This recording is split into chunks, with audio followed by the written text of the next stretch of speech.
প্রথমে 500 গ্রাম আঙ্গুর নিতে হবে। এই আঙ্গুরগুলোকে ভালোভাবে পরিষ্কার করে নিতে হবে।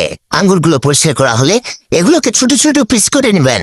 এখানে আপনি চাইলে পরিমাণে বেশি আঙ্গুর দিয়েও এটা বানাতে পারেন।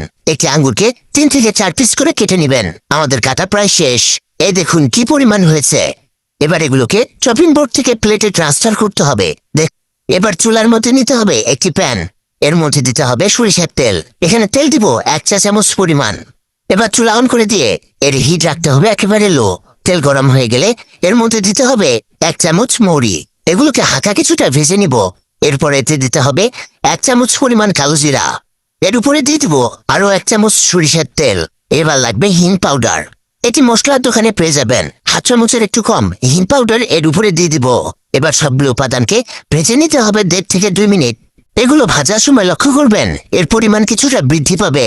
2 মিনিট পরে আমাদের কেটে রাখা আঙ্গুরগুলোকে এর মধ্যে ঢেলে দিতে হবে। এখানে দেখবেন এটা একেবারে শুকনো শুকনো হয়ে গেছে। সমস্যা নেই, এগুলোকে এভাবে ভেজে নিতে হবে যাতে মৌরি আর কালো জিরা আঙ্গুরগুলোর মধ্যে আঠার মতো লেগে থাকে আর এর চামড়া কিছুটা কুচকে যাবে। আমাদের এগুলো হয়ে গেছে। এই পর্যায়ে দিয়ে দিব চিনি। এখানে চিনির পরিমাণ দিতে হবে 1 টেবিল চামচ পরিমাণ। চিনি দেওয়া হলে দিয়ে দিব গুড়। গুড় এখানে দিতে হবে 1 টেবিল চামচ পরিমাণ। আমরা গুড়টিকে আগেই কেটে রেখেছি। এবার মাখিয়ে নিতে হবে ভালো করে। এখানে চিনি আর গুড় না গলা পর্যন্ত অপেক্ষা করবেন। দেখবেন এর পরিমাণ কিভাবে বৃদ্ধি পায়। দেখুন আমাদের চিনি গুড় দুটোই প্রায় গলেই গেছে আর আঙ্গুর কেমন সাইজে বড় হয়ে গেছে। আমরা এটা আরো কিছুক্ষণ রান্না করব, কারণ এখানে আমাদের আঙ্গুরগুলোকে ভালো করে সিদ্ধ করতে হবে। এই দেখুন এর পরিমাণ মনে হচ্ছে আরো বৃদ্ধি পেয়েছে। 10 মিনিট রান্না করার পরে এতে আরো কিছু মশলা অ্যাড করতে হবে। যেমন দিতে হবে মরিচ গুঁড়ো 1 চামচ, হলুদ গুঁড়ো 1/2 চামচের একটু কম, গরম মশলা গুঁড়ো 1/2 চামচের কম। সবগুলো মশলা দেওয়া হলে মিশিয়ে নিতে হবে ভালো করে। দেখুন কেমন গ্রেভি হয়েছে। এই দেখুন আমাদের এটা তৈরি হয়ে গেছে। এটা ঠিক এমন আঠালো হবে। এটা দেখতে অনেক বেশি মনে হলেও এটা একেবারে কমে যাবে। এবার একটি প্লেটের মধ্যে নামিয়ে নিতে হবে। এই অবস্থাতে এটা খেতে যাবেন না, এটা ঠান্ডা করতে হবে।